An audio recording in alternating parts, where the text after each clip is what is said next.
क्या पढ़ रहे हैं अपने? मौर्य वंश को सबसे आसान और सबसे तेज गति के साथ पढ़ना है। मौर्य वंश में आपको याद रखना है कि 3 राजा मुख्य हैं। कौन कौन से? ए बी सी। सी से क्या आएगा? चंद्रगुप्त। बी से क्या आएगा? ए से क्या आएगा?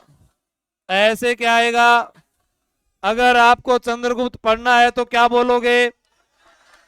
प्रथम, अंतिम, अंतिम और लास्ट में अकाल। लास्ट में क्या याद करोगे? बिंदुसार के लिए क्या बोलोगे? A B C D.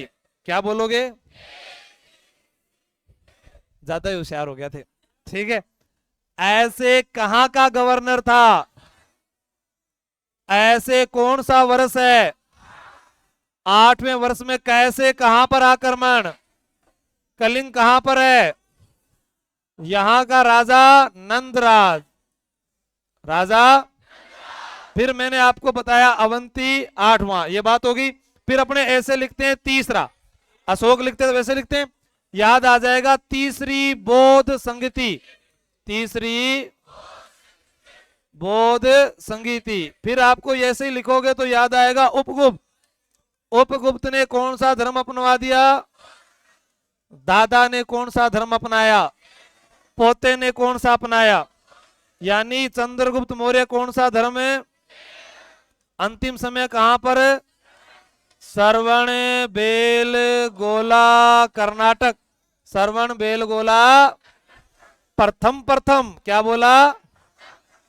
प्रथम राजा जिसने भारत का एकीकरण किया। भारत का एकीकरण किया।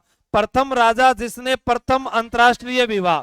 प्रथम अंतरराष्ट्रीय अरे विवाह किया था किसकी बेटी से? सेल्यूकस।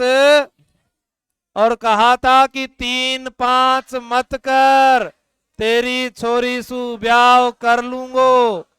3-5 तेरी छोरी सो। आप लोग जानेंगे बाप अपनी बेटी को दहेज में कितने क्षेत्र देता है। राजस्थान के राजा कहां कहां गए थे? काबुल, कंधार और हिंगलाज माता का मंदिर। और कौन सा क्षेत्र? तो चारों क्षेत्र आपको याद हो जाएंगे। पहले का नाम जो दहेज में दिया था क्या दिया था? काबुल, कांधार, बलूचिस्तान। बलूचिस्तान और हेरात। बलूचिस्तान और आप याद रखोगे कि सेल्यूकस निकेटर का एक राजदूत था जिसका नाम मेगास्थनीज। इसने पुस्तक लिखी इंडिका। अंतिम समय में अकाल पड़ा था तो कौन सी झील? सुदर्शन झील बनाई थी पुष्यगुप्त वैश्य ने। पुष्यगुप्त वैश्य ने बनाई थी। श्रवण बेलगोला में किस पद्धति से प्राण त्यागे थे? संथारा या सलेखना पद्धति से प्राण त्याग दिए। बिंदुसार की बात करते हैं। ऐसे अमित्र घात, ऐसे ऐसे आजीवक संप्रदाय, ऐसे आपको पता चलेगा। ऐसे उत्तराधिकारी कौन था इसका? अशोक। और ऐसे याद करना एंटियोकस प्रथम। एंटियोकस एंटियोकस एंटियोकस प्रथम भी इसके समय आपको याद रखना है। एंटियोकस प्रथम। ठीक है। एंटियोकस प्रथम जो था इससे उसने कहा था कि मुझे दे दो मदिरा। क्या दे दो? मुझे दे दो अंजीर। क्या दे दो? मुझे दे दो मेवे। क्या दे दो? मुझे दे दो दार्शनिक। क्या दे दो? पर इन्होंने दार्शनिक को और क्या भेजे थे?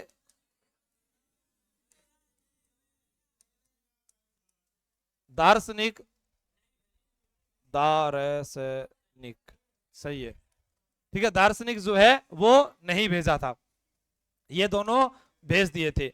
सी से सिंहसेन। सी से और सी से बेटा दूसरा सुसीम। डै से डाईमेकस।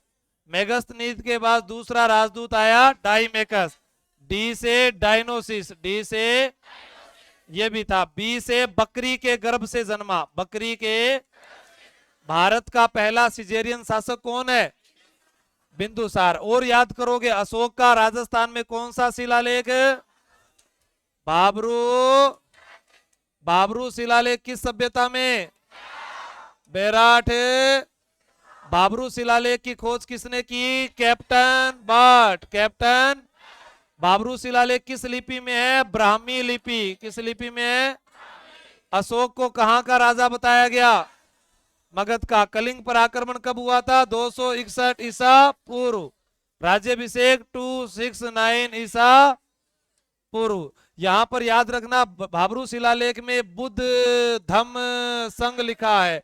बुद्ध धम्म। पशु बलि पर रोक लगाई गई है। पशु बलि पर रोक लगाई गई है। याद रखना अशोक के शिलालेखों को सबसे पहले खोजने वाला व्यक्ति टी फैंतलर। टी फैंतलर था। टी फैंतलर 1750 ईस्वी के अंदर 1700 सबसे पहले पढ़ने वाला व्यक्ति था जेम्स प्रिंसेप। जेम्स। अशोक की एक लुगाई थी देवी। क्या नाम था? देवी के कितने बच्चे हुए? एक का नाम महेंद्र, एक का नाम।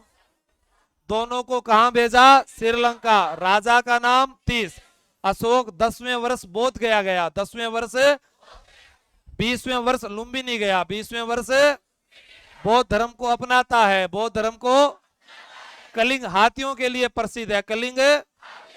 कलिंग की राजधानी तोशाली है। कलिंग की राजधानी।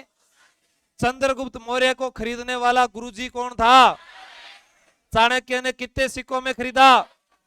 1000 कासारपन चांदी के सिक्के। और याद करना आप इंपॉर्टेंट बात कि उसने किस खेल के माध्यम से? राजकीलम। राज। चोर, मंत्री, राजा, सिपाही। और उसके बाद में पढ़ना कि नंद वंश के राजा किसको हराया? क्योंकि मगध पर पहले हसीना मान जाएगी। हसीना।